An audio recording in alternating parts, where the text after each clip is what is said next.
bienvenue à tous. Bienvenue à cette première visioconférence de prévention et de sensibilisation aux violences sexuelles dans notre sport.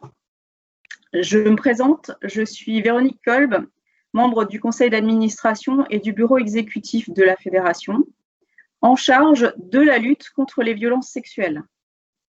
Je commencerai par vous présenter les excuses de notre président, Boris Darley, qui ce soir, en ce moment même, est en réunion au CNOSF et qui donc ne pourra malheureusement pas être des nôtres. Mais à mes côtés, j'ai tous les membres de la cellule de travail contre les violences sexuelles. Et donc, je vais vous présenter nos membres qui ensuite s'exprimeront au cours de cette visioconférence. Donc, tout d'abord, Amandine Mijon, qui est CTN à la fédération. Ensuite, Mathilde Coria, qui est salariée de la fédération en charge du juridique et qui travaille donc au sein de cette cellule sous la houlette de Christelle Breton, notre directrice. Nous avons également le plaisir d'accueillir... Pardon? On ne vous voit pas. Ah, pourtant, la caméra est allumée, mais écoutez-moi, je pense que c'est l'essentiel. Vous verrez ensuite les slides, je pense que c'est ce qui est le plus important. Nous avons également donc ce soir, disais-je, le plaisir d'accueillir Ludivine Mal, qui a rejoint notre cellule cette année et qui nous fait part donc de son expérience et de son expertise. Et également Caroline De Haas, qui est donc la représentante et la patronne du groupe EGAE, avec qui nous avons contractualisé en 2020 pour la réception d'appels et l'accompagnement des victimes. Ce soir, nous sommes à peu près 72 participants à cette visioconférence. Je vous remercie toutes et tous. Je vous invite à vous présenter, si ce n'est pas déjà fait, dans le chat et à couper vos micros pour qu'on puisse s'entendre les uns les autres. Agissant ce soir sous Teams, vous verrez dans la petite réglette d'outils, un petit outil qui s'appelle « Lever la main ». Donc, au moment où nous serons aux questions-réponses, n'hésitez pas à vous en servir. Ceci pour faciliter en fait la compréhension des uns et des autres. De même, cette vidéoconférence est enregistrée. Donc, on vous mettra à l'issue, on vous mettra le lien pour pouvoir en reprofiter ou pour pouvoir le partager au sein de vos clubs ou auprès des licenciés. Dans la même démarche, nous mettrons également à votre disposition les outils complémentaires sur le site de la fédération dans l'onglet dédié à la lutte contre les violences sexuelles.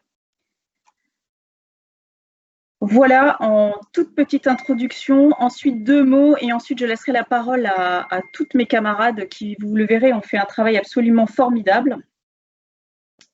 Alors pour ceux dont le chat ne marche pas, j'ai envie de dire essayez de voir si ça se débloque et sinon, comme Ludivine, on essaiera de se débrouiller autrement.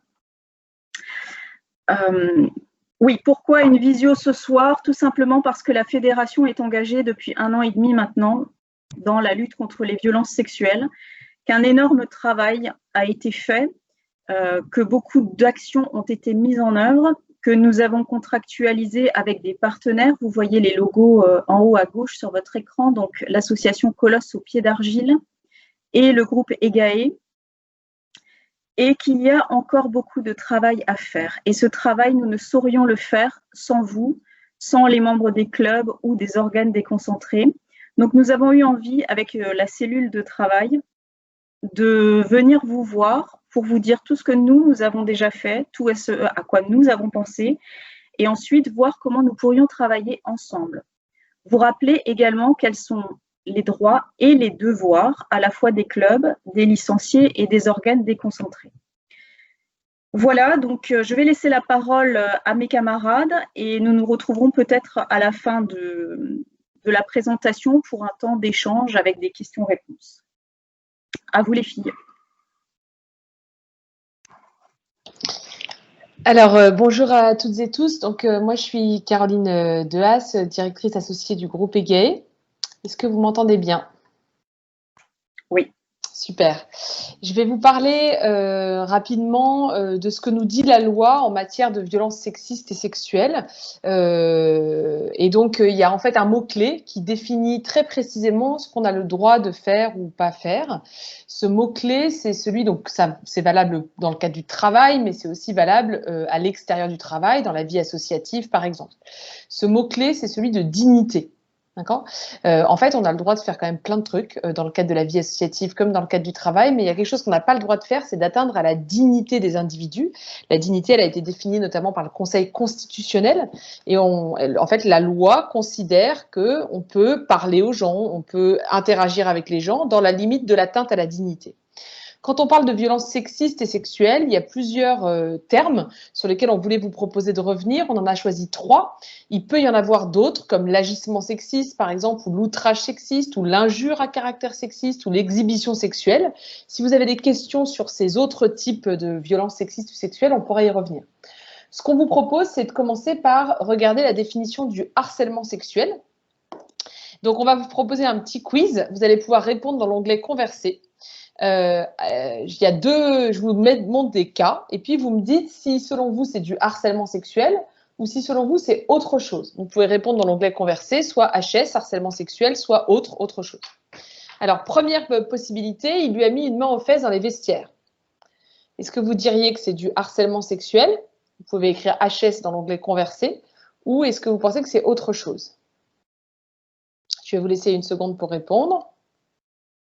Donc là, il y a une grande partie des gens qui disent harcèlement sexuel. En fait, c'est une mauvaise réponse. La bonne réponse, c'est que c'est autre chose. Qu'est-ce que c'est une main aux fesses? Une main aux fesses, c'est, on va rester sur la, voilà. Une main aux fesses, c'est une agression sexuelle. Donc c'est considéré comme beaucoup plus grave que du harcèlement sexuel. Ça va être considéré comme le niveau au-dessus. Dès qu'il y a un contact physique avec une partie sexuelle, donc je vous montre dans l'onglet Converser, je vais vous taper les parties sexuelles qui sont concernées par la loi. Ce sont les fesses, les seins, le sexe, la bouche, donc baiser forcé, ou entre les cuisses. Toutes ces zones-là sont considérées comme des zones sexuelles, et s'il y a un contact physique, c'est une agression sexuelle, c'est beaucoup plus grave. On passe à la question suivante. Elle lui parle de la couleur de son short tous les matins quand il arrive au club. Dis donc, flashy ce rose là, Michel. Pardon s'il y a des Michel dans la conversation. Derrière harcèlement sexuel ou autre chose? Ah, c'est partagé. Alors, vous êtes plusieurs à dire autre chose. En effet, c'est autre chose, puisqu'il n'y a pas là de connotation sexuelle. Donc, du harcèlement sexuel, il faut que ce soit des propos ou des comportements, pas de contact physique, mais il faut que ce soit à connotation sexuelle. Si là, la joueuse, par exemple, avait dit à Michel, dis donc, sympa ce petit jean, ça donne envie de toucher, en mimant, par exemple, la forme des fesses, ça serait considéré comme du harcèlement sexuel. Là, si Michel, il sait plus comment s'habiller, qu'il finit par être vraiment mal, à plus oser venir jouer parce qu'il se prend un scud à chaque fois qu'il s'habille de telle ou telle manière, ça peut être considéré comme du harcèlement moral. Alors, on me dit, c'est dans la tonalité de l'affirmation que ça peut basculer. Alors, pas seulement dans la tonalité, parce que si un jour, j'arrive au club et je fais une remarque à un collègue sur son short, sur la couleur de son short, quelle que soit ma tonalité, si je sens que le collègue, il kiffe pas trop ma remarque, il est genre pas super à l'aise, en fait, je vais m'excuser puis je vais pas recommencer. Si je recommence alors que je sens que chez l'autre, il y a un sentiment de malaise, là, on va être dans un problème à traiter. Si jamais je sens qu'il y a un sujet et que je recommence pas, vous n'en entendrez jamais parler. Ça fait partie des relations habituelles dans la vie associative ou au travail. Ça peut arriver qu'on se trompe, qu'on aille un peu trop loin ou que voilà. Et généralement, quand on s'en rend compte, on s'excuse.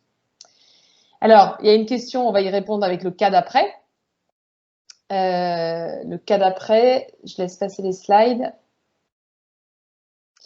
Il lui a fait une remarque hier matin sur la taille de ses seins. Qu'est-ce que vous diriez? Harcèlement sexuel ou autre chose? Erreur.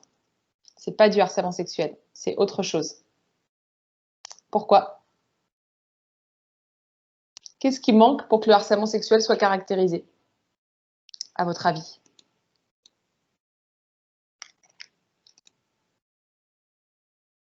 Il manque la notion de répétition. Non, alors il ne manque pas le toucher. Attention, attention, dès qu'il y a du toucher, on est dans une autre dimension, on rentre dans l'agression sexuelle. C'est beaucoup plus grave que du harcèlement. Déconnectez la notion de toucher et la notion de harcèlement, sinon vous allez vous planter. Dès qu'il y a un contact physique, vous entrez avec une partie sexuelle, fesses, sexe, sein, bouche ou, baiser, ou entre les cuisses, vous rentrez dans une autre dimension qui est beaucoup plus grave, qui est une agression sexuelle. Donc harcèlement, là ce qui manque pour que ce soit caractérisé, c'est pas le contact physique, c'est la répétition. D'accord? C'est clair pour vous? En gros, si on fait une seule fois une remarque à connotation sexuelle, c'est pas considéré comme du harcèlement sexuel. Ça peut être considéré comme un agissement sexiste. Ça peut être considéré comme éventuellement une erreur managériale, par exemple dans le cadre du travail, ou une erreur de posture professionnelle ou de posture sportive. Il faut le recaler tout de suite, parce que si la personne recommence, là, ça peut devenir du harcèlement sexuel. Donc, dès qu'il y a un propos à connotation sexuelle qui va porter atteinte à la dignité, il faut recaler immédiatement pour pas que ça se reproduise. Alors, je vous montre la définition du harcèlement sexuel telle qu'elle est définie dans le code pénal et dans le code du travail. Si on peut passer les slides. Je ne sais pas si je peux les passer toute seule. Ouais. En fait, j'y suis. Moi, à l'écran, je vois la slide de la définition. Alors, peut-être qu'il y a un peu... Sinon, Caroline, effectivement, tu dois pouvoir prendre la main, si tu veux. Alors, je prends le contrôle. Voilà, bon. Voilà, super. Donc là, vous êtes sur la définition du harcèlement sexuel. Donc, c'est des propos ou des comportements à connotation sexuelle répétés qui portent atteinte à la dignité et qui créent une situation intimidante, hostile ou offensante.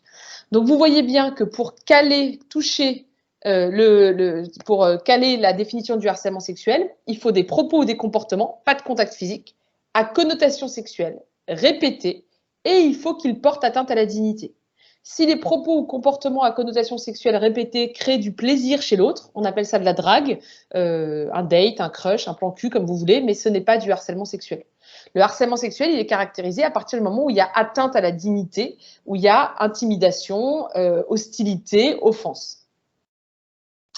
Alors, on passe à la suite. Son entraîneur lui a proposé, vous n'hésitez pas si vous avez des questions à les poser dans l'onglet Converser. Son entraîneur lui a proposé une seule fois une sélection pour une compétition en échange d'un dîner et plus si affinité chez lui. Qu'est-ce que vous diriez? Harcèlement sexuel ou autre chose?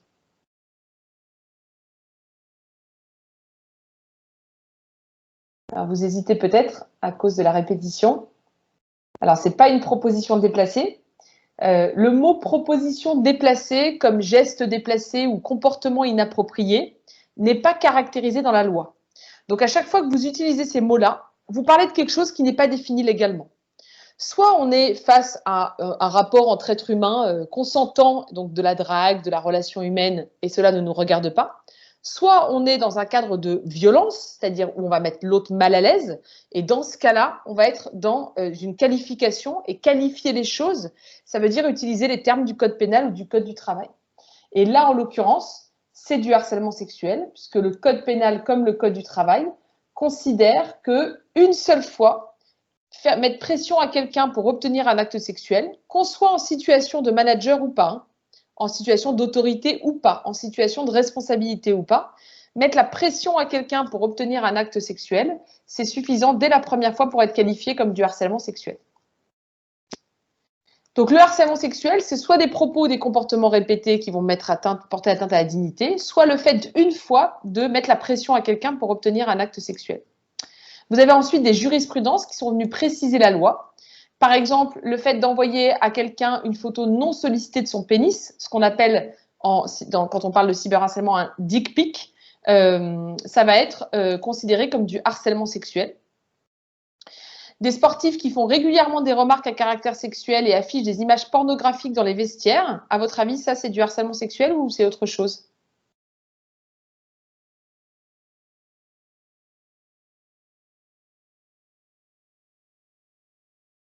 Alors ça, c'est défini maintenant comme du harcèlement sexuel. Pardon, la flèche n'est pas au bon endroit. En fait, il y a eu une décision de la Cour d'appel d'Orléans en 2017 qui a créé ce qu'on appelle une jurisprudence. Elle a créé ce qu'on appelle le harcèlement sexuel d'ambiance ou le harcèlement sexuel environnemental. En fait, dans la définition de base du harcèlement sexuel, il faut que ça vise quelqu'un. Je tiens des propos à connotation sexuelle sur Machinette, je lui parle de ses fesses, de son sexe, de ses seins, de sa sexualité régulièrement, et ça finit par porter atteinte à sa dignité. Ça, c'est la première définition. Mais en fait, on s'est rendu compte que dans un espace collectif, que ce soit de travail, d'engagement ou de sport, on n'avait pas à être soumise ou soumis à des propos ou des images à caractère sexuel répétés qui pouvaient porter atteinte à notre dignité. Et donc, il y a eu une jurisprudence en 2017 qui a élargi la définition du harcèlement sexuel. Romain propose à sa collègue Safia d'aller boire un verre après l'entraînement et plus si affinité. Safia accepte. Vous diriez harcèlement sexuel ou autre chose?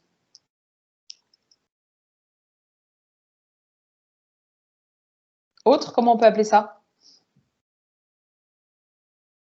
Qu'est-ce que c'est ça?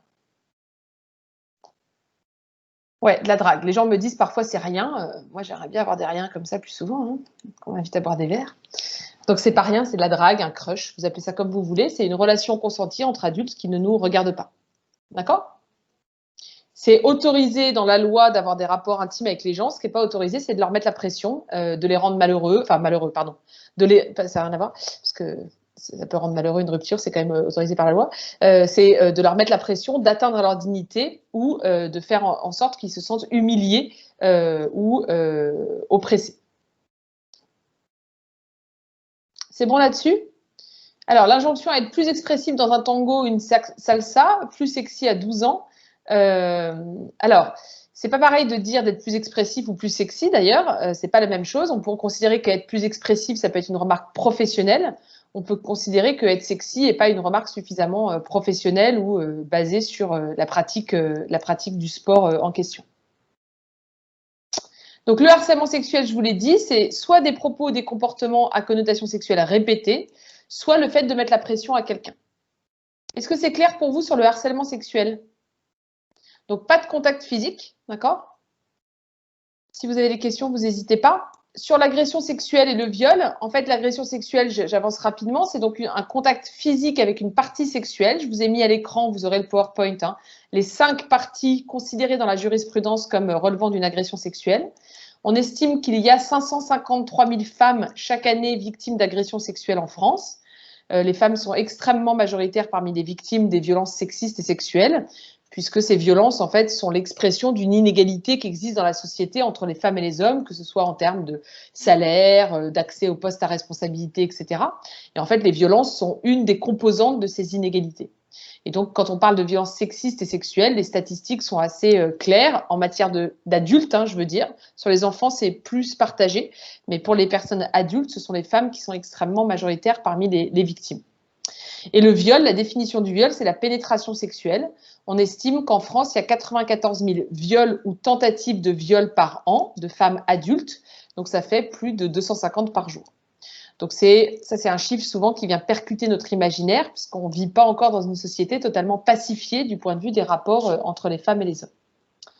Voilà sur les définitions. Est-ce que vous avez des questions sur ces définitions ?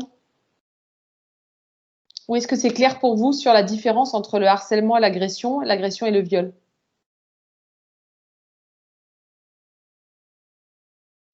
Si c'est clair pour vous, je vais laisser la main à Mathilde. Peut-être tu peux reprendre la main, Mathilde, sur le PowerPoint. Bonjour à tous, je reprends la main. Je peux continuer sinon comme ça, Amandine. On t'entend très mal en revanche, Mathilde. C'est mieux? Pas beaucoup. Il faut vraiment que tu mettes ton micro tout près de ta bouche, comme ça nous est arrivé. Comme ça. C'est bon? Oui, on t'entend, mais parle bien fort. Hein. Ok, parfait. Alors, bonjour à tous. Je viens de rejoindre la fédération en tant que juriste.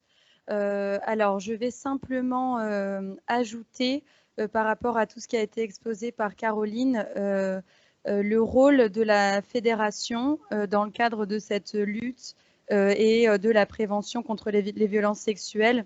Alors, les dispositifs qui ont été mis en place par la fédération sont tout d'abord le signalement, donc par la voie fédérale sur l'adresse qui vous est indiquée sur le PowerPoint, et enfin, niveau ministériel qui est mis en place par le ministère des Sports.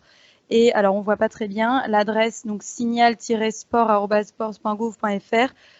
qui permet également de reporter les cas dont vous êtes informés au sein des structures.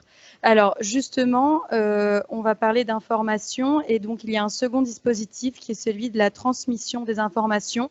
Dès lors que l'on a l'accord de la victime, la fédération peut décider donc de transmettre ces informations au procureur de la République, à la direction départementale de la cohésion sociale, à la direction régionale de la jeunesse, des sports et de la cohésion sociale ou encore au ministère des Sports afin que les actions nécessaires soient entreprises. On va également pouvoir mettre en place des mesures conservatoires à titre disciplinaire ou encore administratif. Et ces mesures, elles auront tout simplement vocation à la protection du licencié, qui rentre dans le cadre des mesures de la fédération par ces règlements. Au niveau disciplinaire, la fédération va également avoir la possibilité de mettre en œuvre leur pouvoir disciplinaire pour se saisir dans le cas de faits contraires à l'éthique, donc attendus par des licenciés, des éducateurs, des arbitres ou de manière générale des dirigeants, n'importe quel membre affilié. Et enfin, un dispositif de soutien et par le groupe EGAE notamment, qui se met en place au travers de la cellule des violences sexuelles qui vous a été présentée par Véronique et qui vous offre un accompagnement moral et juridique complet. Est-ce qu'on peut avancer, Amandine?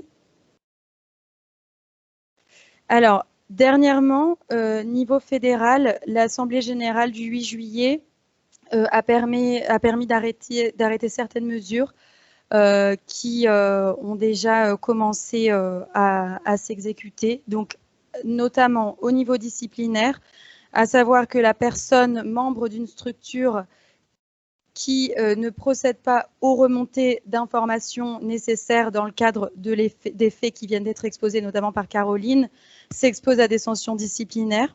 Et ça va être matérialisé par la réglementation fédérale très prochainement. Ensuite, on va avoir la possibilité par la fédération de se porter partie civile auprès des juridictions pénales dans le cas où des plaintes seraient déposées donc devant les tribunaux judiciaires en soutien aux victimes. Et enfin, un dispositif qui va être amené à être renforcé début 2021 par le ministère et qui va concerner le contrôle d'honorabilité qui deviendra donc systématique pour toutes les personnes qui viendraient à occuper des fonctions d'encadrement au sein des structures. Alors moi, je vais m'arrêter particulièrement sur ce point. C'est un point qui est assez technique.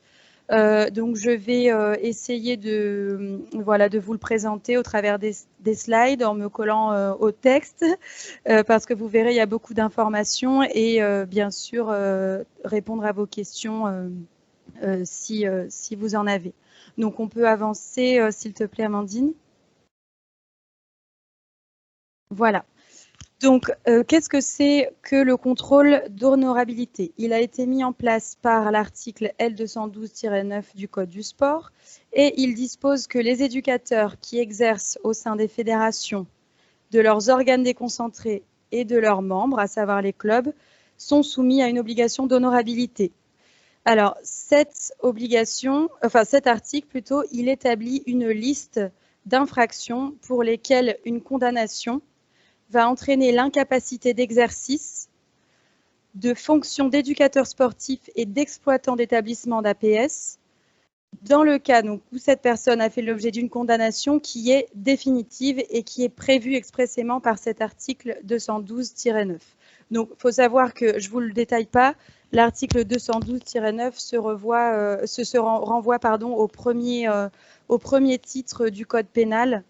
Donc, si jamais vous souhaitez avoir plus d'informations, n'hésitez pas à aller le consulter.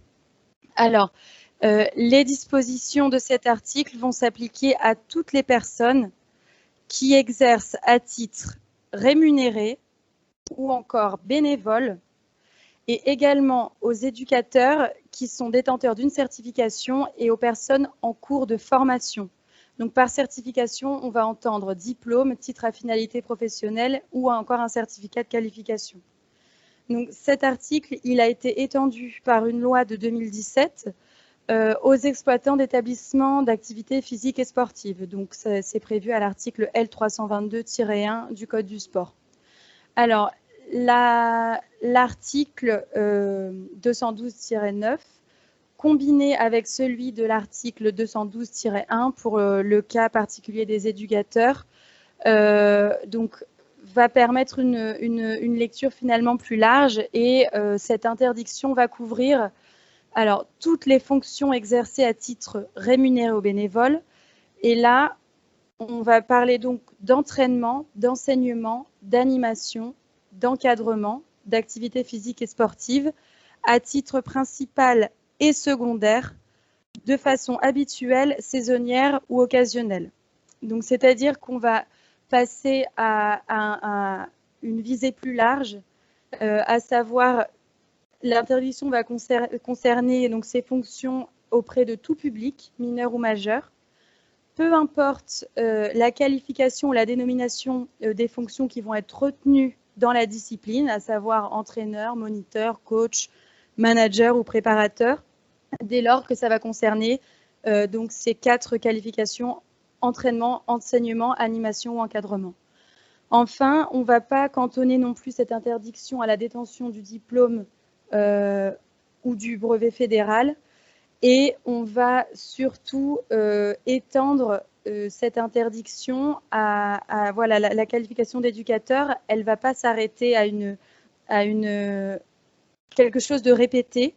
Et elle va aussi concerner des missions qui sont ponctuelles ou aléatoires, par exemple l'encadrement ponctuel d'un groupe, et même celles qui vont concerner uniquement l'encadrement de majeurs. Voilà. Donc, la nuance au niveau de la rémunération, elle va concerner la systématisation du contrôle, finalement.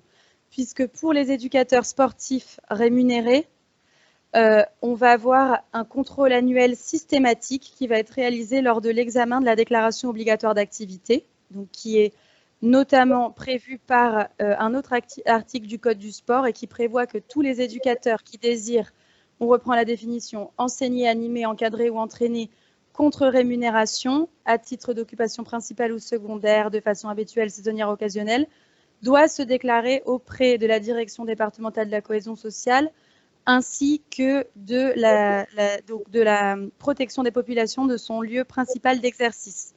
Et ça va constituer finalement une garantie de qualification pour l'éducateur et pour l'honorabilité. Donc, à savoir que sur le site internet qui est diffusé dans le PowerPoint, un groupement sportif peut, sous réserve d'avoir donc le nom, le prénom et le numéro de carte professionnelle du professionnel, avoir accès à ces informations. Mathilde, enfin, oui. Est-ce que je peux te couper un instant? Bien sûr. Excusez-moi, mais quelqu'un a pris la main, en fait, et c'est très bien que attendez, nous rende la main. Je vais partager sinon mon écran, un petit instant. En fait, il se trouve que sur Teams, il est très facile de cliquer pour prendre la main, donc essayez s'il vous plaît d'éviter, parce que là, on voit l'écran de quelqu'un et non plus PowerPoint. Ah, ok.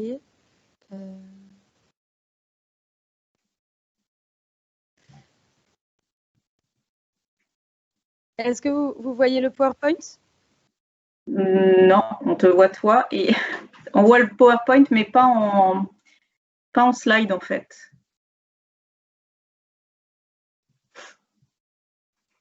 Est-ce que tu peux le remettre en lecture du coup? Là, il y a et en affichage plein écran en bas à droite. Un petit instant. Ok. Merci. Ouais, là on voit l'animation enfin. Ah oui, oui. On voit l'animation formateur, là, on va dire. Je veux bien reprendre la main, mais j'arrive pas à la reprendre en fait. Je vais retélécharger le PowerPoint comme j'ai fait. En fait, ça reprend. En fait, quand vous prenez la main, ça coupe mon écran. Et du coup, là, je dois recharger le PowerPoint. Donc, ça prend quelques instants. Je vous demande juste de patienter le temps que le PowerPoint se charge. Et ce serait bien effectivement de ne pas recliquer, s'il vous plaît, sur prendre la main.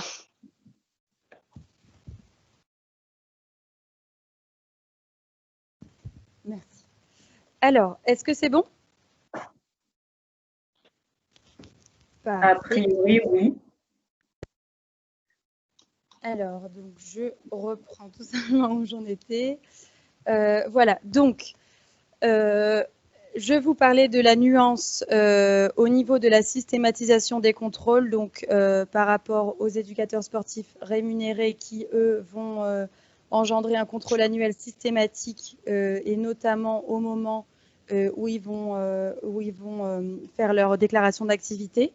Et enfin, au niveau des éducateurs sportifs bénévoles, la nouveauté, donc, les bénévoles vont faire l'objet, lorsque la situation le justifie, d'une interrogation manuelle, sans pour autant qu'un contrôle systématique soit instauré. Donc, cette demande va se faire à l'initiative des établissements d'activité physique et sportive, et donc notamment des dirigeants d'associations, auprès de la direction départementale de la cohésion sociale et de la protection des populations. C'est pour ça qu'il est très important de recueillir l'identité complète de tous les adhérents, de tous les participants des activités des clubs, donc à savoir le nom, le prénom, et les dates et lieux de naissance.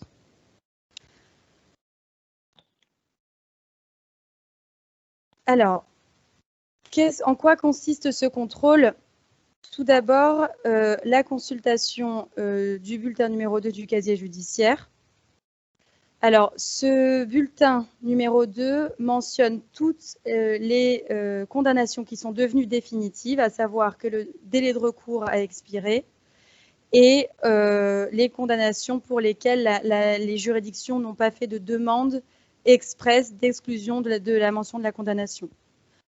Le deuxième fichier qui va être consulté sera le fichier judiciaire national automatisé des auteurs d'infractions sexuelles ou violentes, donc on appelle le FIJ-AIS, et ce fichier présente donc toutes les mises en examen et les condamnations définitives et non définitives relatives donc à certaines infractions. Alors, à titre simplement de précision, ces procédures sont légitimées par le Code de procédure pénale et qui autorise donc les services de l'État à interroger le casier et donc ce fichier pour les infractions, pour la recherche des infractions concernées. Voilà. Donc, dans le cadre de l'exercice d'activités professionnelles ou sociales, lorsque celui-ci fait l'objet de restrictions expressément fondées sur l'existence de condamnations pénales ou sanctions disciplinaires. Alors, donc l'incapacité, elle va être constatée lorsqu'un éducateur ou un exploitant va faire l'objet d'une condamnation définitive. Donc, la condamnation qui est mentionnée au B2, elle est toujours définitive. Par contre, celle qui est mentionnée au FIJ-AIS ne l'est pas forcément. Et donc, en cas de doute sur le caractère définitif de cette condamnation, la direction départementale de la cohésion sociale et de la protection des populations va interroger le greffe de la juridiction pour s'assurer du caractère définitif de cette sanction. Donc, les conséquences, elles vont être très simples pour l'éducateur sportif rémunéré, une mesure préfectorale qui est l'injonction de cesser d'encadrer. Après un avis du Conseil départemental de la jeunesse, des sports et de la vie associative, sauf nécessité de prendre une mesure d'urgence et qui doit intervenir notamment donc, dans un délai de 8 jours après la connaissance de la condamnation. Pour l'éducateur bénévole et lorsque le maintien en activité d'un éducateur sportif rémunéré constitue un risque pour la santé ou la sécurité physique ou morale des pratiquants, il peut également y avoir une mesure d'interdiction d'exercice qui sera prise par le préfet. Et c'est dans ce cadre qu'il est préconisé pour les clubs de demander avant l'inscription des personnes qui peuvent faire l'objet de cette déqualification définie ci-dessus, notamment l'encadrement, de fournir le B3. Alors, ça n'est pas prévu légalement par aucune disposition. Par contre, ça se fait notamment dans le milieu professionnel, sachant que la réquisition du B3 peut se faire simplement par une demande à la personne concernée qui fournit elle-même le B3. Donc le club ne peut pas aller chercher les informations du B3, ce qui pourrait finalement être possible avec les informations qui lui sont communiquées directement par le site internet, puisque ça constitue une infraction qui est réprimandée par le Code de procédure pénale. Sachant que le B3, il mentionne les condamnations les plus graves, à savoir donc les crimes et délits supérieurs à 2 ans ou inférieurs lorsqu'il y a une mention expresse du tribunal qui demande à ce que la condamnation y soit mentionnée. Et enfin, elle mentionne les peines d'interdiction d'exercice d'activité professionnelle ou bénévole qui impliquent un contact habituel avec les mineurs. Voilà, alors je vais vous parler du dispositif qui va être amené à évoluer, qui est en cours de négociation donc, au niveau ministériel. Alors, ce dispositif fera probablement, il reposera essentiellement sur une transmission automatisée entre les services d'État, les fédérations et les exploitants de APS. Donc, ces données, elles seront sur une plateforme dédiée et elle permettra une transmission plus simple pour la notification des incapacités aux personnes et puis aux fédérations afin qu'elles puissent donc non seulement en tirer les conséquences disciplinaires et administratives et surtout informer, le cas échéant, les établissements d'activité physique et sportive. Voilà, donc je ne sais pas si vous avez des questions.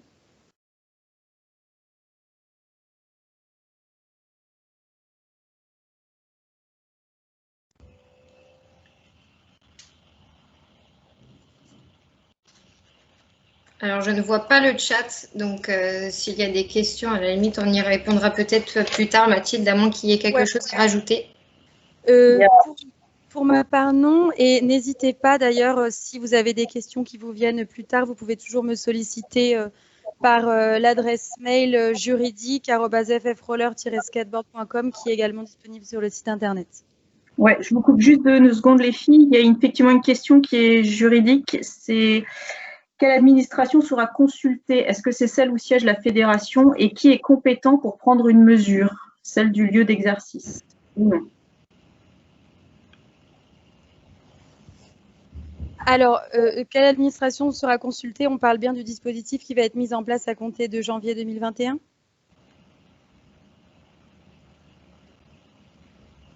Oui. Alors, a priori, toujours la direction départementale de la cohésion sociale et de la protection des populations, sauf si on transfère cette compétence à un autre organe. Et là, en tout cas, pour l'heure, j'ai pas la confirmation.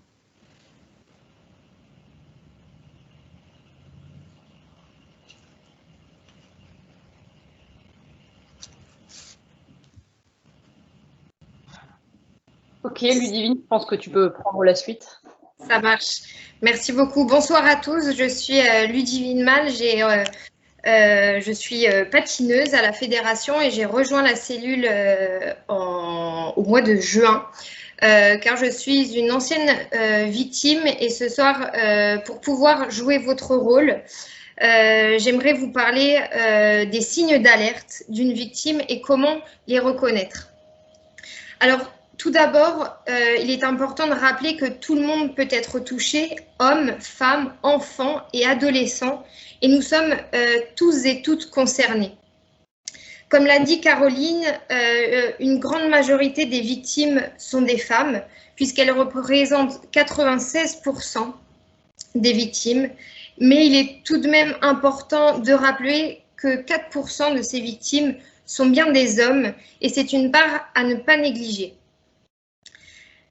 Ensuite, sur les lieux où peuvent être exercées ces violences, elles ont généralement lieu dans des endroits qui sont considérés comme sûrs, comme peuvent l'être nos clubs et associations sportives. Et bien souvent dans des endroits isolés comme les douches, les vestiaires et les voitures. Ensuite, ces violences sexuelles peuvent être ponctuelles, mais peuvent également durer dans le temps à cause d'une relation qu'instaure l'agresseur.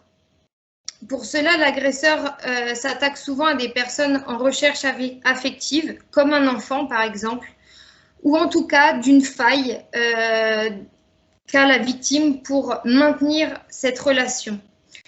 Il est important de comprendre que cette faille n'est pas due à un caractère faible de la victime ou autre chose. C'est l'agresseur qui trouve une faille chez une victime, mais ce n'est absolument pas de la faute de la victime. Et on reviendra sur ce mécanisme plus tard. En général, cette relation durable et complexe est nommée l'emprise. Alors, il y a plusieurs façons de s'exprimer, on le sait, de façon verbale et non verbale. Et on sait aussi que les victimes peuvent peiner à mettre des mots sur leurs agressions. Une statistique significative pour les enfants montre que 40% des enfants victimes de violences sexuelles ont un comportement normal en apparence. Et parfois, des signes physiques ne peuvent être vus que par un médecin. Pour autant, le non-verbal et le comportement, notamment lors de changements brutaux, doivent alerter l'entourage. Et vous faites partie de cet entourage. Ces changements peuvent avoir d'autres raisons que des violences, mais il faut quand même prendre cela très au sérieux, puisque cela peut être une violence sexuelle et très grave. Sachez également que chaque victime va réagir différemment. Cependant, il existe des symptômes ou des comportements qui reviennent souvent, qui sont courants selon les victimes. On les distingue ici sur le tableau selon l'âge des victimes.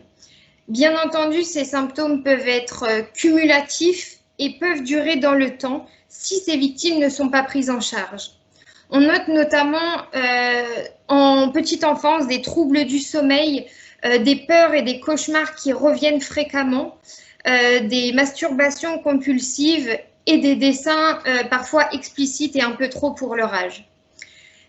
À l'âge scolaire et primaire et à l'adolescence et même à l'adulte, on retrouve des comportements similaires avec une perte de confiance en soi et des conduites autonuisibles.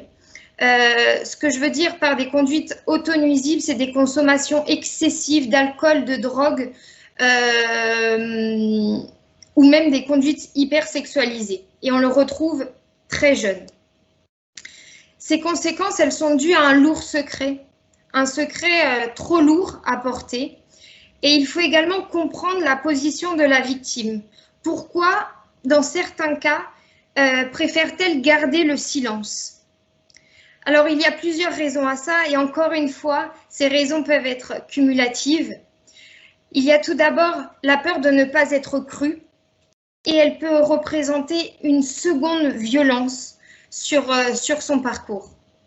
Il y a également la peur de devoir dénoncer un proche, comme peuvent l'être des entraîneurs ou un coéquipier au sein d'un club. Il y a également les menaces de l'agresseur qui peuvent être importantes et conséquentes. Ensuite, nous avons le sentiment de culpabilité dont beaucoup de victimes font preuve malheureusement, et ce n'est absolument pas de leur faute. la peur de se faire gronder pour des enfants, mais c'est également le cas pour des adultes. La peur des conséquences, puisque dénoncer un proche n'est pas facile et les conséquences parfois, notamment dans le sport, peuvent être importantes, que ce soit une sélection, une compétition, des médailles ou autre. La difficulté d'exprimer par des mots des événements choquants, il n'est pas facile d'employer les termes juridiques dont on a parlé au début, harcèlement sexuel, agression sexuelle ou encore viol, et peu de victimes les prononcent au premier abord. Parfois, la victime peut aussi penser que l'agresseur est dans son droit et que ce qu'il subit est normal. Surtout si son agresseur se montre gentil et attentionné, et c'est souvent le cas chez les enfants. C'est important dans ce cadre de faire de la prévention. Et fréquemment, la victime nie et refoule complètement la situation qu'elle vit ou qu'elle a vécue. Ce qu'il est important à noter, c'est que la victime essaie toujours de raconter sa souffrance, mais on ne sait pas l'écouter. Et c'est ce dont je vous parlais au début, il y a deux façons de s'exprimer, le verbal et le non-verbal. Et ces deux notions sont à prendre en compte. Parlons désormais des conséquences pour les victimes. Elles sont nombreuses et importantes.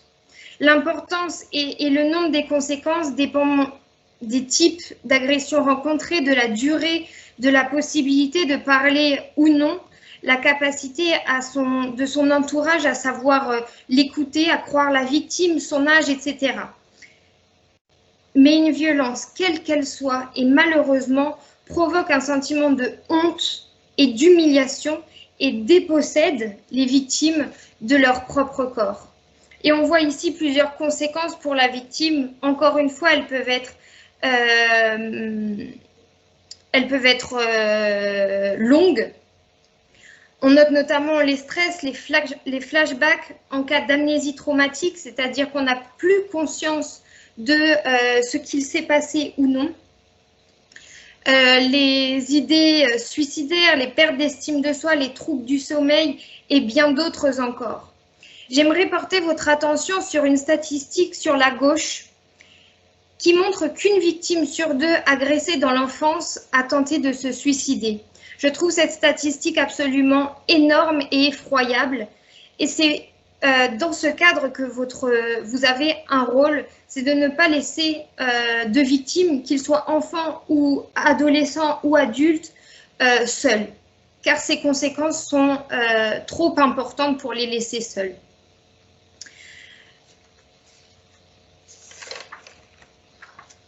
Bien entendu, j'attendais que la slide se termine. Ces conséquences, et s'il y a des victimes parmi nous ce soir, elles peuvent être travaillées et disparaître à terme à l'aide d'experts qui accompagnent les victimes.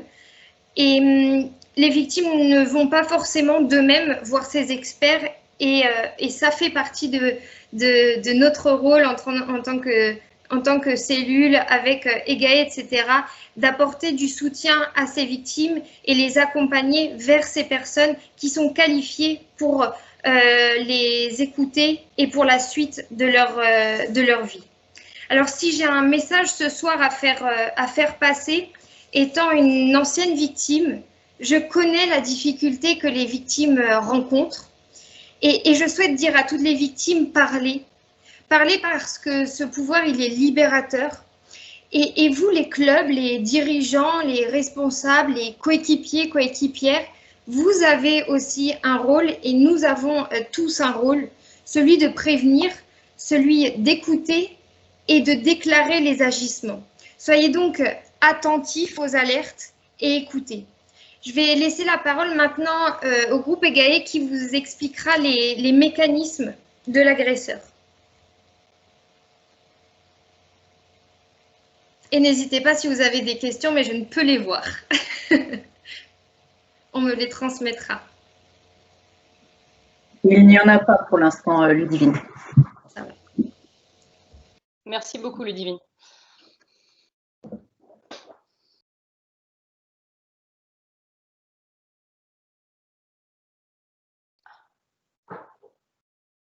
Alors du coup, est-ce que Caroline, tu reprends la main pour la suite?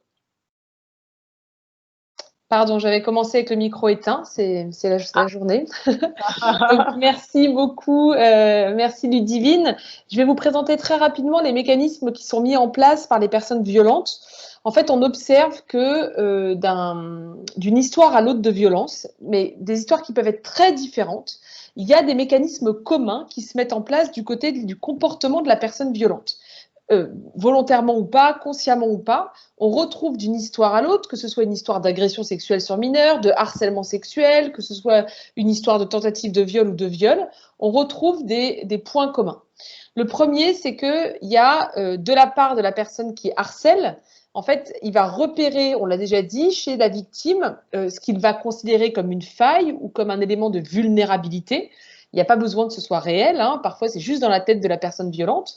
Et donc c'est pour ça que parfois vous avez des clubs dans lesquels il y a quelqu'un qui vient vous dire, bah tu sais, un tel, franchement c'est compliqué avec les nanas, il se comporte pas bien. Et vous avez l'impression que c'est un mec génial ou que avec d'autres femmes il se comporte très bien. En fait, la personne qui est violente, elle n'est pas violente avec tout le monde. En général, sinon elle se fait virer très rapidement. Donc elle va être violente uniquement avec une partie des personnes. Et puis ensuite, il y a 5 éléments qu'on retrouve très fréquemment dans les histoires de violence. La première, c'est l'isolement.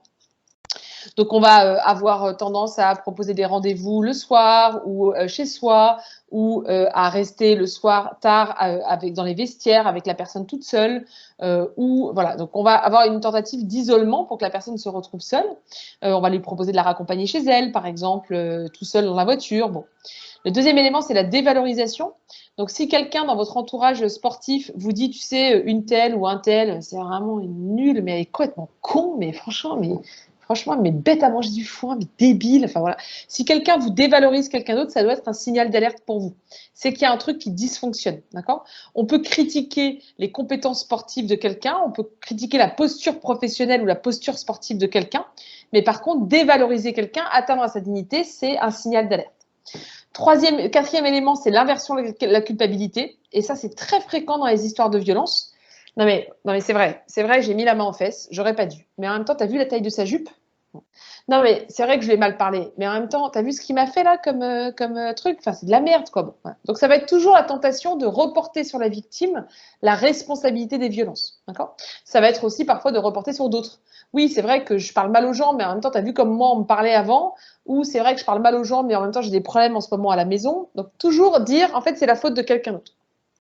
Ensuite, il y a la question de la peur. Si vous avez dans vos équipes, dans vos entourages sportifs, des personnes qui ont peur de quelqu'un d'autre, c'est un signal d'alerte maximal. C'est pas normal d'avoir peur de quelqu'un. Voilà, c'est pas normal d'avoir la boule au ventre quand on parle avec quelqu'un ou quand on s'approche de quelqu'un ou quand quelqu'un rentre dans une pièce. Peut-être que c'est juste un problème de tension entre des personnes, peut-être qu'il y a un problème de violence, ça vaut le coup d'aller vérifier. Et puis le dernier élément qu'on observe, c'est ce qu'on appelle le fait d'assurer son impunité, c'est-à-dire que la personne qui est violente, elle va s'organiser, consciemment ou pas, pour que personne ne pense qu'elle peut commettre des actes violents.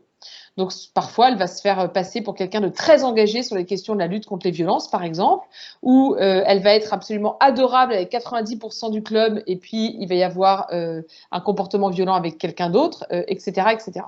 Donc il y a vraiment ces mécanismes-là, ils sont pas tout le temps là, ils sont pas tout le temps dans cet ordre, mais globalement quand même, d'une histoire de violence à l'autre, on les retrouve très souvent. Et donc si vous voyez des personnes qui s'isolent dans vos entourages sportifs, qui se dévalorisent, qui se sentent coupables ou qui ont peur, ce sont des signaux d'alerte pour vous pour traiter le problème. Voilà sur les mécanismes. Peut-être dites-moi si je parle maintenant de ce qui se passe avec la boîte mail ou après. Juste après, en fait, tu vas voir une slide un peu plus loin. Ok. Et merci beaucoup. Est-ce qu'il y a quelques questions avant que je passe à la suite, du coup? Alors, on demande toujours si le PowerPoint avance. Normalement, oui.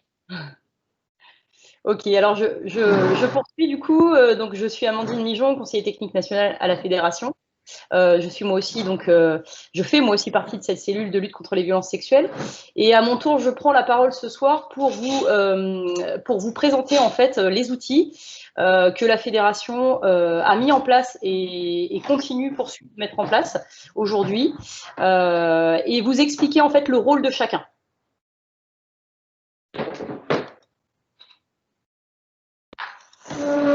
Alors, je vais commencer par vous expliquer le rôle de la fédération, même si vous l'avez déjà compris un petit peu avec Mathilde, notamment dans la partie juridique, il y a eu des éléments qui ont été mis en avant. Mais je vais synthétiser tout ça dans une diapo. Alors, la fédération a 3 missions à travers la cellule de lutte contre les violences sexuelles. Tout d'abord, la prévention. La prévention, donc, avec plusieurs choses que nous avons mis en place. Donc, nous avons créé un kit de communication pour sensibiliser aux violences sexuelles qui va vous être envoyé dans les 15 jours qui viennent. Donc, vous allez recevoir par la poste, en fait, ce kit de sensibilisation qui comprend 3 affiches et une charte. Je vais vous les présenter juste après dans le détail. Donc, je vais pas plus loin pour l'instant. En matière de prévention également, nous communiquons sur la lutte contre les violences sexuelles sur le site internet de la Fédération, où vous trouverez désormais une page dédiée avec notamment donc ces outils que je vais vous présenter et avec aussi le calendrier des conférences, comme les conférences que mène la Fédération ou celles de Colosse au pied d'argile, par exemple, avec qui nous sommes associés.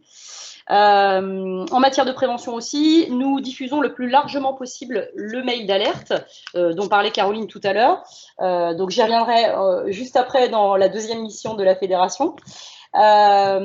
Notre président aussi, Boris Darlé, a communiqué par un courrier à tous les clubs et les organes déconcentrés de la fédération pour expliquer ce dispositif de prévention, de sensibilisation, de recueil de la parole des victimes et d'accompagnement des victimes, pour expliquer aussi le rôle que vous avez, vous, en tant que club, à jouer dans cette lutte contre les violences sexuelles. Toujours dans la prévention, nous mettons en place donc des visioconférences comme celle de ce soir, hein, qui sont à destination des dirigeants, des encadrants et des pratiquants de plus de 16 ans.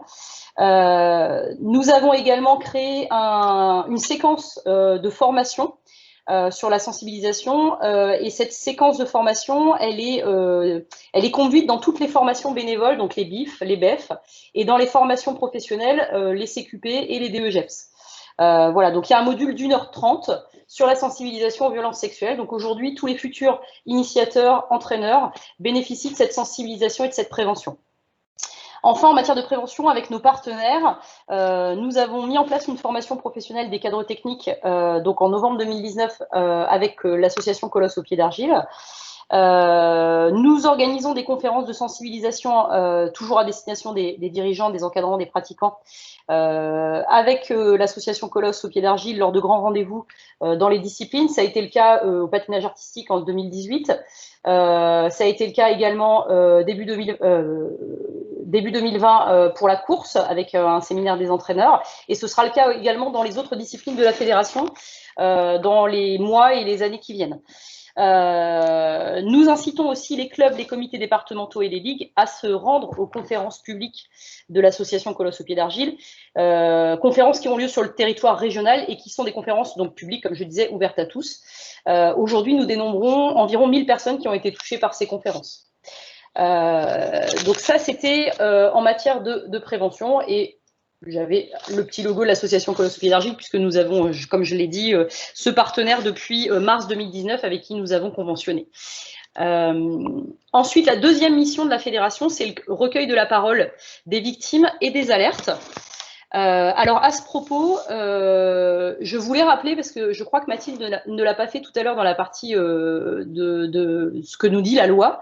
Je vous rappelle que la loi, dans un article qui est l'article 434.1 du Code pénal, fait obligation à quiconque ayant connaissance d'un crime dont il est encore possible de prévenir ou de limiter les effets, d'en informer les autorités judiciaires ou administratives. En gros, si vous êtes témoin de quelque chose, si vous avez des doutes, vous devez d'alerter, c'est une obligation vis-à-vis de la loi. Donc du coup, en matière de recueil de la parole des victimes et des alertes, la fédération peut recevoir des alertes via son réseau des clubs et des organes déconcentrés, puisque vous pouvez nous-mêmes nous faire remonter parfois directement un signalement. Mais aussi via donc le mail de signalement dont va vous parler Caroline et qui a été mis en place récemment avec le groupe EGAE. Donc là, Caroline, je te laisse expliquer. Oui, donc rebonsoir. Donc le mail de signalement que je vous ai transféré tout à l'heure et qu'on vous remettra dans le compte-rendu par mail qui est par ailleurs dans le PowerPoint, c'est le mail signalement ffrs@groupe-egae.fr. Ce mail, il a vocation à traiter de manière rapide et conforme à la loi tous les signalements qui arrivent. Comment ça se passe? On est là dans une étape de signalement, ça veut dire que c'est une étape qui n'est pas encore une étape de disciplinaire, ni une étape pénale, c'est une étape dans laquelle la confidentialité des échanges est garantie. Donc par exemple, si en tant que responsable d'un club, de ligue, vous avez des questions, vous ne vous sentez pas très à l'aise avec un sujet, mais vous ne savez pas si vous pensez qu'il faut déclencher tout de suite une procédure, qu'elle soit pénale ou disciplinaire, vous pouvez écrire à cette boîte mail de signalement pour poser des questions. Le seul moment où la confidentialité ne peut pas être garantie, c'est si les faits concernent une agression sexuelle ou un viol sur mineur. Dans tous les autres cas, on a le droit de garantir la confidentialité à cette étape-là du signalement. L'objectif, c'est évidemment de permettre aux victimes qui veulent signaler, ou aux témoins, ou aux responsables de clubs ou de fédérations, mais qui ont peur de déclencher une procédure un peu qui pourrait apparaître comme énorme, de d'abord faire une première étape, qui est une étape d'échange avec des expertes du groupe EGAE. Donc c'est moi-même et Alizée Montoisy qui est présente ici, qui répondons exclusivement à ces mails.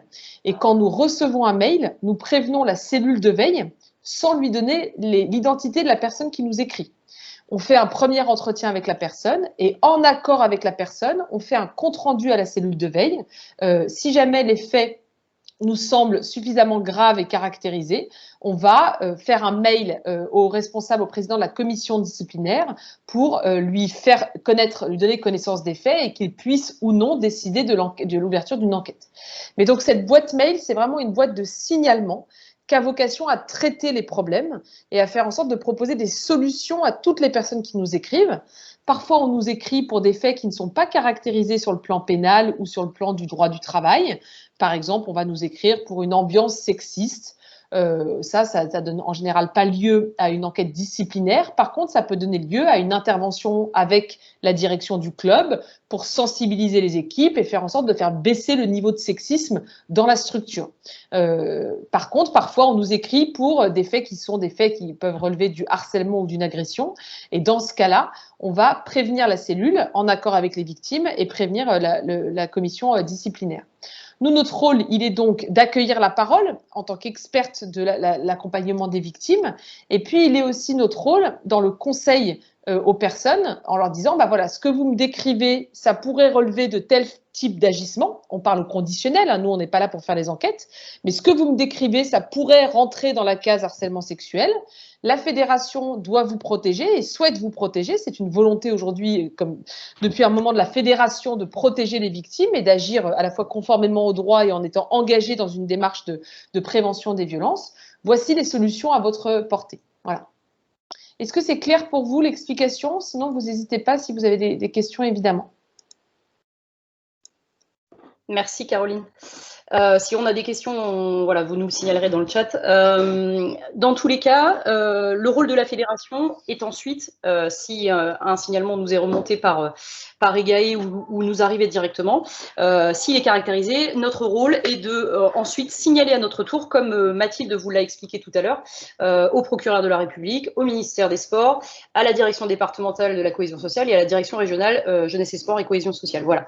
Donc en gros, aux autorités compétentes, à notre tour de faire ce signalement. Amandine, il y a une question sur si on en prend connaissance, est-ce qu'on n'est pas soumis à une obligation de signalement?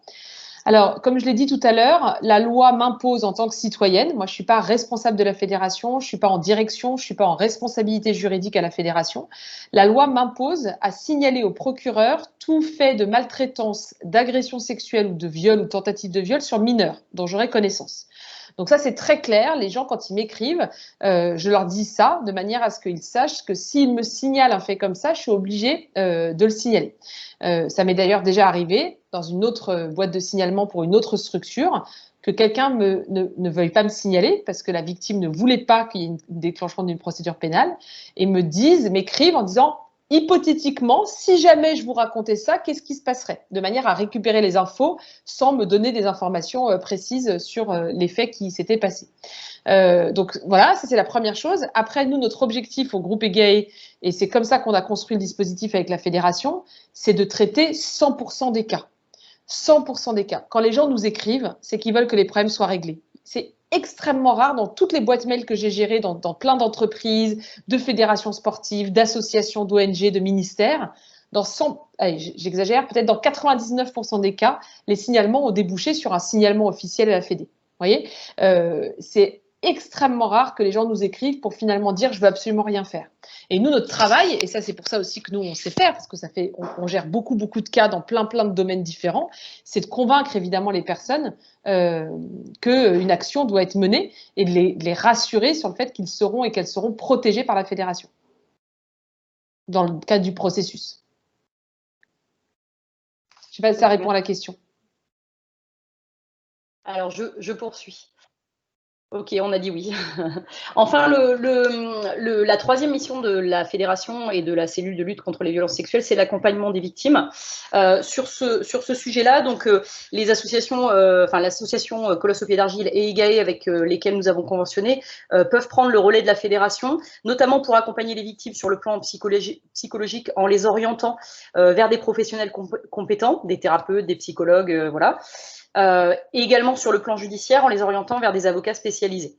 La fédération a également décidé de consacrer une enveloppe financière pour toutes les victimes qui ne pourraient pas financer un accompagnement thérapeutique. Dans cet objectif donc d'accompagnement des victimes.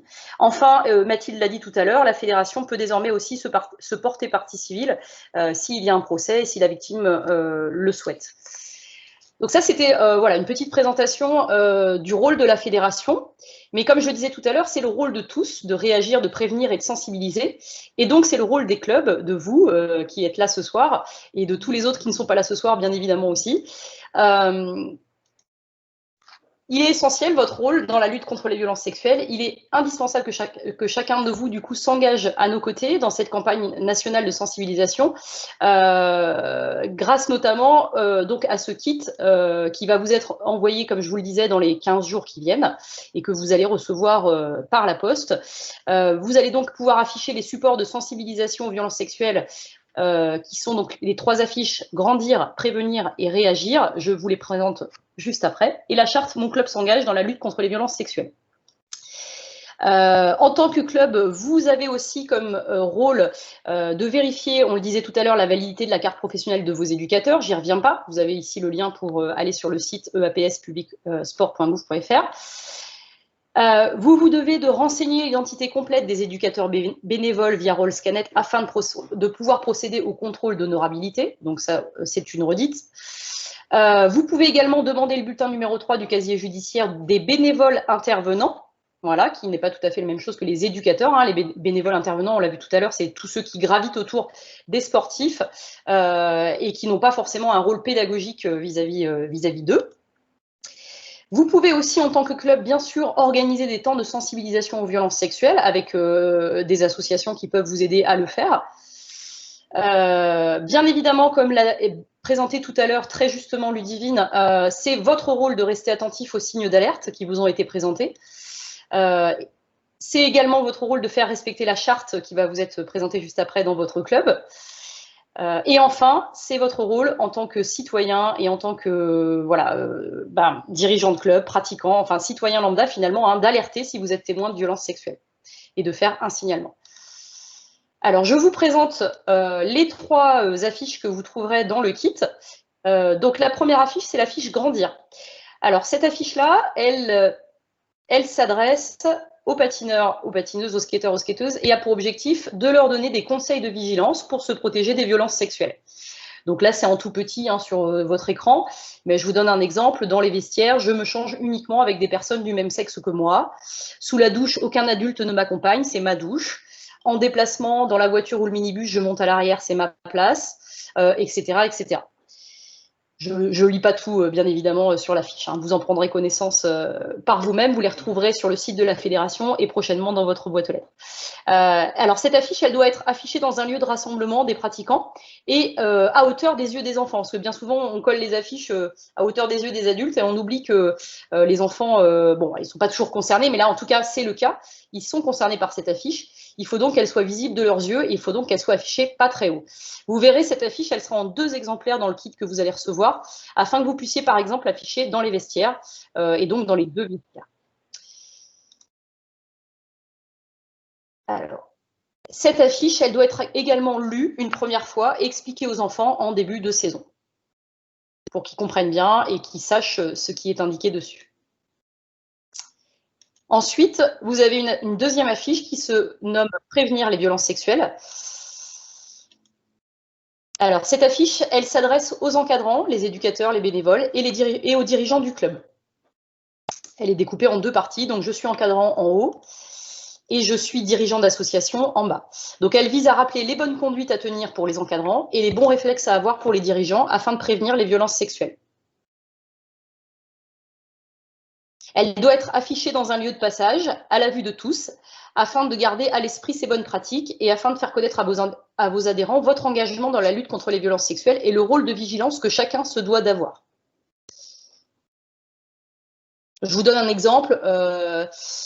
Si par exemple dans les encadrants, une des bonnes conduites à tenir, s'assurer d'être, en matière de conversation privée, s'assurer d'être visible des autres lors d'une conversation encadrant-pratiquant ou prévoir la présence d'une tierce personne. En gros, ne jamais se retrouver seul avec un pratiquant. Pour l'hébergement, loger séparément encadrant-pratiquant et filles-garçons. Voilà, ce sont des choses finalement qui nous paraissent être du lot commun, mais on constate sur le terrain qu'il existe toujours des choses qui se font, comme par exemple un éducateur qui va se doucher avec son groupe de pratiquants. Ça existe toujours. Donc ça, c'est stop.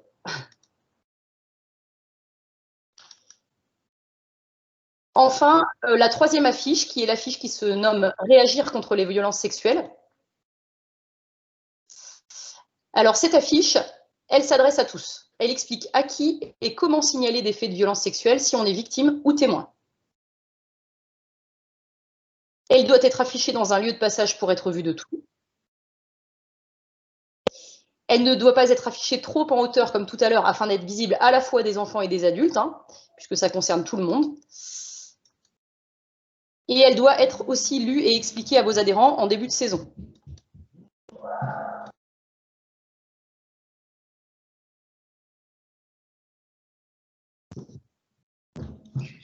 Alors, je poursuis. Donc, je vous disais tout à l'heure 3 affiches et une charte. Voici la charte. Donc, la charte se prénomme « Mon club s'engage dans la prévention des violences sexuelles ». Alors, cette charte, l'idée, c'est de la présenter donc à tous les dirigeants, les éducateurs, les bénévoles du club, par exemple, lors de votre prochaine assemblée générale ou lors d'une réunion de rentrée, si vous en faites une. Bien évidemment, le président ou la présidente de l'association devra la signer, comme vous le voyez en bas à droite. Vous pouvez aussi tout à fait la photocopier, parce qu'il n'y en a qu'une dans le kit, et l'afficher dans tous vos lieux de pratique, ainsi que dans le local ou le bureau du club si vous en avez un. Et la diffuser sur votre site internet et ou sur les réseaux sociaux si vous en avez, pour mettre en avant votre engagement dans la lutte contre les violences sexuelles avec le hashtag Mon Club s'engage. Donc l'idée, c'est de relayer les bonnes pratiques et de mettre en avant le fait que votre club s'engage dans la prévention des violences sexuelles. Quelques exemples de ce qui est noté sur la charte. Tout simplement, par exemple, le point 2, ne prenez jamais votre douche avec les pratiquants-pratiquantes. Le point 4, laissez les portes des vestiaires closes, notamment quand les pratiquants se changent ou se douchent. Le point 8, par exemple, en dehors des photos officielles du club, interdisez toute photo avec un enfant. Le droit à l'image oblige les clubs à faire signer une autorisation parentale. J'en donne une dernière. Lors des stages ou des compétitions, l'équipe d'encadrement devra être mixte, obligatoirement. Voilà, ce sont des exemples. Il y a 13 points qui sont cités dans cette charte. Je vous laisserai en prendre connaissance sur le site internet de la fédération ou quand vous la recevrez dans votre club. Pour finir, une dernière slide, comment signaler. Donc, je vous le rappelle, signalement-ffrs@groupe-fr. Vous pouvez aussi, et vous le retrouverez sur les affiches, flasher ce QR code qui renvoie vers un formulaire de signalement reçu par EGAE également. Donc, c'est un autre moyen de contacter EGAE pour échanger et signaler. Et enfin, où trouver les outils dont je viens de vous parler, eh bien, tout simplement en cliquant sur le lien que vous trouverez à la fin de ce diaporama ou en allant sur le site internet de la fédération directement sur l'onglet lutte violence.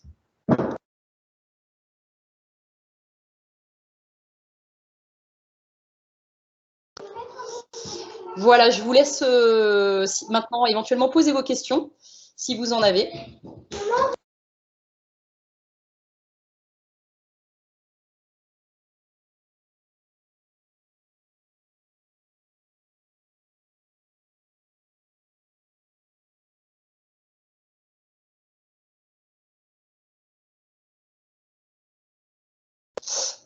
Alors, je ne sais pas si il y a quelques questions sur le chat.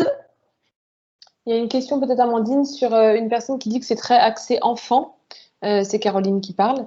Oui. Peut-être juste rappeler que la différence entre les violences que subissent les enfants et les violences que subissent les adultes, c'est qu'en matière de violence sur les enfants, il y a une obligation immédiate de signalement au procureur de la République pour tout citoyen ou toute citoyenne qui a connaissance de violences sur des enfants.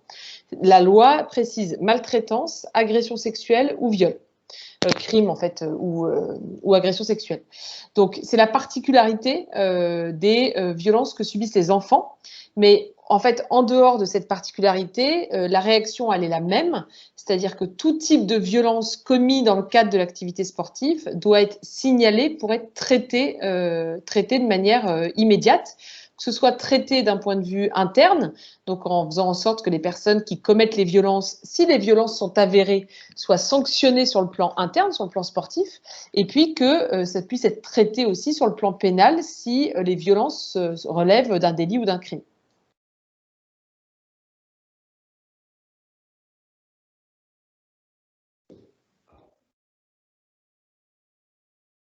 Alors, il y a une question, je vois, sur l'affichage. Est-ce qu'il y a une notion d'obligation? Alors, j'ai envie de dire non, hein. On ne va pas aller vérifier si vous avez fait les bons élèves et que vous avez affiché les affiches. L'objectif, il n'est pas là. Mais si vous avez la possibilité de le faire, bien évidemment, il faut le faire. Il faut jouer le jeu et sensibiliser, je pense, à ce sujet, tous les pratiquants, quel que soit leur âge, et les encadrants, bien évidemment. Juste si je peux compléter sur ce point-là, Amandine. Bien sûr, bien sûr. Sachez que le ministère des Sports a également édité une affiche en ce sens et devrait normalement l'envoyer un petit peu partout, notamment aux mairies. Donc, il se peut que dans les gymnases, on trouve déjà ce type d'affiche. N'hésitez pas peut-être à contacter effectivement vos mairies et à demander si vous pouvez compléter l'information ou en tout cas voir si déjà il y aura cette information-là. Parce qu'après tout, plus il y aura de sensibilisation et d'invitation à faire remonter les choses et plus les pratiquants, enfants et adultes, seront finalement à l'abri.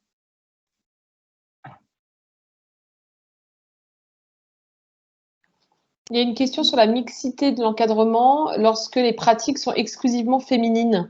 Est-ce que dans ce cas-là, la mixité est obligatoire ou pas? Amandine, je ne sais pas. Alors, l'idée de la mixité de l'encadrement, c'est effectivement, si on a un groupe mixte garçon-fille, d'avoir toujours de l'encadrement garçon et de l'encadrement fille pour pouvoir ne pas se retrouver avec, par exemple, un encadrant garçon qui ne gérerait que des filles, en déplacement, notamment en compétition ou en stage. Mais si on a un groupe qui est exclusivement féminin, il peut n'être encadré que par des femmes, par exemple, quoi. Il y a moins de risques, même si... on pourrait nous dire aussi qu'il peut y avoir des risques, mais bon. Il y a aussi une question sur est-ce qu'on peut utiliser, Daniel, si vous pouvez préciser, vous demandez si vous pouvez utiliser le signalement, même si ce n'était pas dans le cadre d'un club. Est-ce que vous parlez là de violence, par exemple, intrafamiliale ou de violence conjugale? Est-ce que c'est ça dont vous voulez parler? Je vous laisse répondre avant de... Parce que c'est pas la... Oui, alors intrafamilial. Donc là encore, deux solutions, deux possibilités. Soit vous êtes dans le cadre d'une maltraitance sur des enfants. Ça va être maltraitance psychologique, physique ou sexuelle. Et ben dans ce cas-là, vous avez une obligation en tant que citoyen ou citoyenne, que vous soyez membre de la fédération ou pas, vous avez une obligation de signalement au procureur de la République. Donc n'importe qui ici qui entend parler d'un enfant maltraité, la loi nous impose d'appeler le procureur, sinon on peut être poursuivi. Donc ça, c'est en ce qui concerne les enfants. En ce qui concerne les adultes, peut-être que si jamais vous êtes confronté à ce type de cas, on peut réfléchir, je parle sous le contrôle des membres de la cellule, à vous faire une petite note sur comment on gère les violences au sein du couple. Donc là, je parle de personnes adultes, hein, je ne parle pas d'enfants.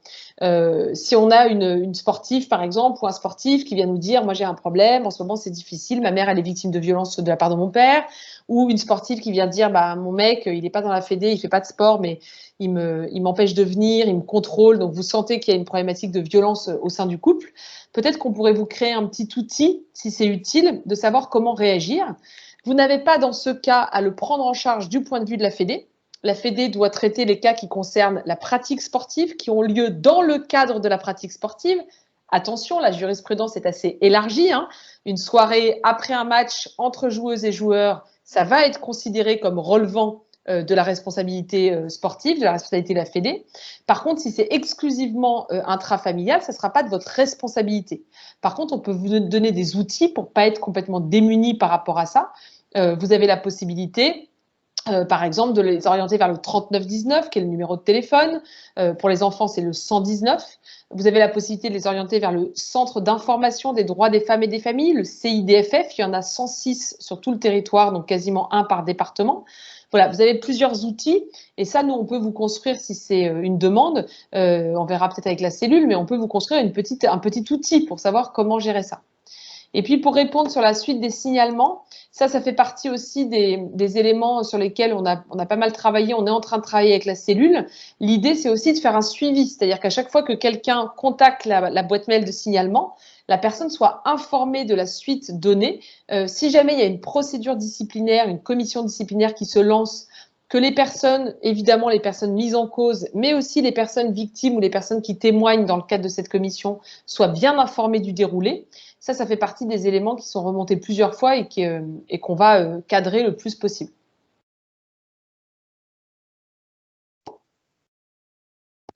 Je me permets également de répondre à la question que j'ai vue passer sur le nombre d'exemplaires des affiches.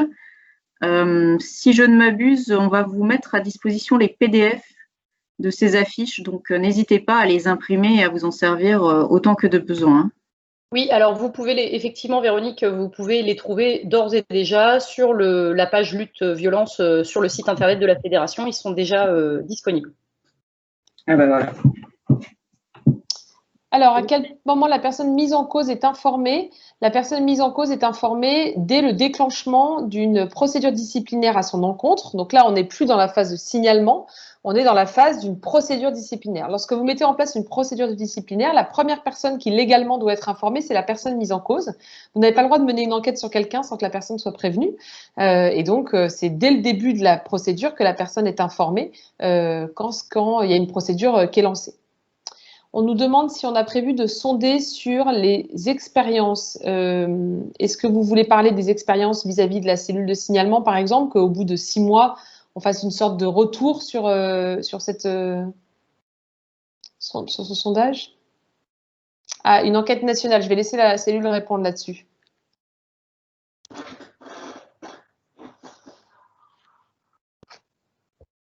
Christelle ou Véronique, je ne sais pas si vous voulez répondre à cette question. Moi, je n'ai pas d'éléments de réponse. Alors, pour répondre, pour l'instant, il n'y a pas d'enquête de prévue, mais tout est ouvert. Donc, j'ai envie de dire, nous sommes preneurs, preneuses, enfin, en l'occurrence, pour l'instant, il n'y a que des filles, puisque notre président n'est pas là ce soir, mais on est preneurs et preneuses de toutes les initiatives et de tout ce qui peut enrichir la cellule, sachant évidemment que derrière, on va prioriser les actions. Donc, pourquoi pas, c'est une idée qu'on va retenir. Après, pour répondre toujours à chat de roller derby, s'il y a des cas de harcèlement, d'agression, de doute, j'ai envie de vous dire, utilisez le mail pour contacter EGAE dès maintenant. Hein. N'attendez pas une enquête ou qu'on vienne vous demander, servez-vous du mail, il est là pour ça. Hein.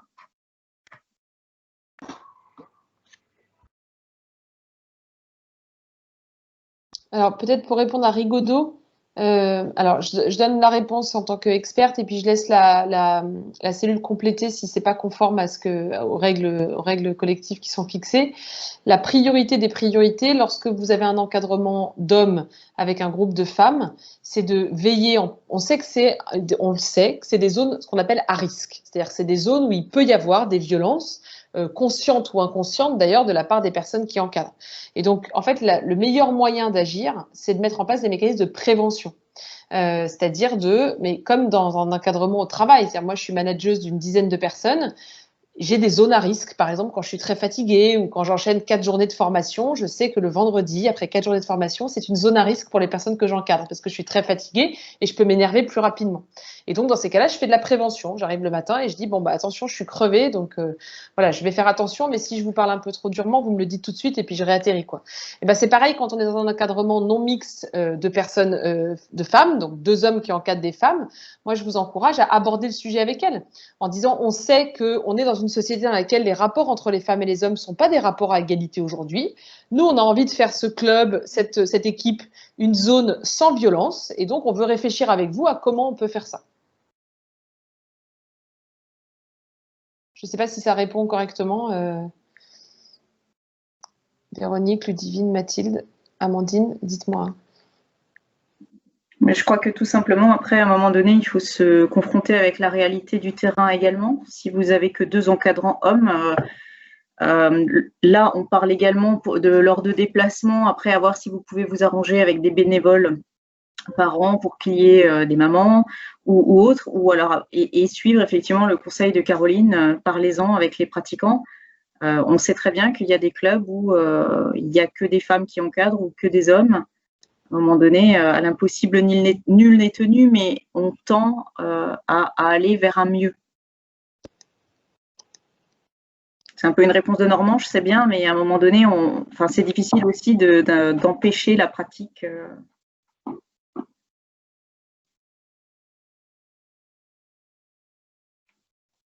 Alors, si les parents restent dehors, il y a peut-être un autre moyen de les contacter en mettant, par exemple, je ne sais pas si vous distribuez des petits mots avec le Covid, on n'a plus rien le droit de distribuer, j'imagine, mais de remettre des petits mots, des petits flyers de sensibilisation aux enfants ou de faire un mail aux parents, si vous avez leur mail. Est-ce que juridiquement, vous avez le droit d'exclure des garçons et des hommes de vos équipes d'encadrants? Alors, je parle sous le contrôle, encore une fois, notamment de Mathilde, mais je ne pense pas que juridiquement, vous puissiez exclure des gens, sauf s'ils ont commis des actes qui amènent à des sanctions. Par contre, encore une fois, vous pouvez mettre en place des mécanismes de prévention, mais vraiment, faites le parallèle avec n'importe quelle situation professionnelle. Vous accueillez dans une équipe une personne trans, par exemple, vous savez qu'il y a un risque de transphobie. Vous accueillez une personne en situation de handicap, vous savez qu'il y a un risque que cette personne reçoive des stéréotypes, des remarques liées à son handicap. Et ben, qu'est-ce qu'on fait? On n'attend pas que ça arrive, on prévient. Donc, on forme les gens, on sensibilise les gens. Et donc, si vous êtes… voilà, donc ça, c'est la première chose. Et ensuite, si vous vous posez la question d'exclure quelqu'un, c'est peut-être que vous avez un doute sur son comportement. Et dans ce cas-là, vous faites un mail à la boîte de signalement et on traitera le cas. Soit c'est un comportement à recaler, et donc dans ce cas-là, moi je vous proposerai une technique pour recadrer la personne de manière bienveillante. Moi, ça m'est arrivé plein de fois dans le cadre du travail d'accompagner des managers à recadrer des propos sexistes. Il n'y a pas eu d'enquête, il n'y a pas eu de signalement au procureur de la République ou je ne sais quoi. Simplement, on a convoqué la personne et on a dit, en fait, voilà, la façon dont tu te comportes, ça ne peut pas aller. C'est contraire au code sportif, c'est contraire à notre règlement intérieur, c'est contraire aux valeurs et au processus mis en place par la fédération. Donc, on va te demander de changer ton comportement. Et puis, si on se rend compte qu'en fait, c'est plus grave que simplement, je mets des guillemets à simplement des agissements sexistes, et ben dans ce cas-là, on fera un signalement officiel pour éventuellement déclencher une enquête.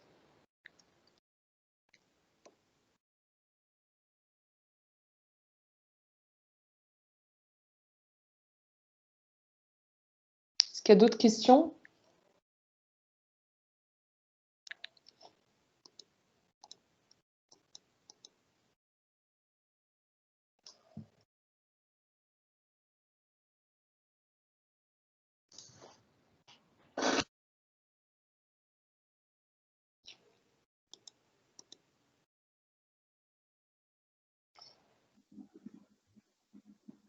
Il faut digérer, dit Daniel. Oui, c'est pas toujours un sujet facile à aborder, hein, la question des violences sexistes et sexuelles. C'était dit en début, je ne sais plus par laquelle des membres de la cellule, je crois que c'était Ludivine qui disait si ça vous impacte, si ça retourne ce soir dans votre tête, peut-être que c'est que vous avez besoin d'un coup de main, parce que peut-être que vous avez été vous-même témoin ou victime de violences. Dans ce cas-là, n'hésitez pas à nous écrire et il y a des dispositifs de soutien qui sont mis en place par la fédération. Voilà. Et puis vraiment, n'hésitez pas à utiliser la boîte mail de manière, y compris n'importe quoi. Vous avez des questions, etc. Vous n'hésitez pas à utiliser la boîte mail et on peut évidemment vous y répondre.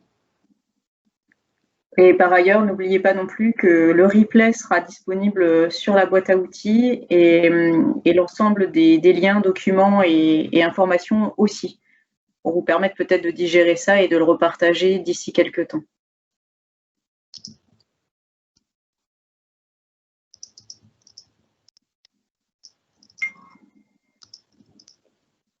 Bon, mais écoutez, s'il n'y a plus de questions, je vous propose peut-être de conclure cette soirée. Merci à toutes et à tous d'avoir participé. On espère avoir répondu à vos attentes, de vous avoir brossé un petit peu un portrait un peu complet de tout ce qu'on a pu mettre en place.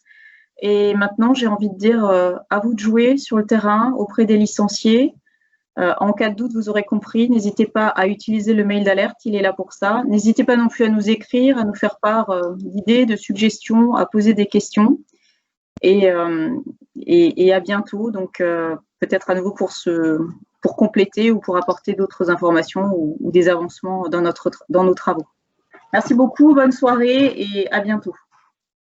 À bientôt, au revoir, merci. Merci à tous, bonne soirée.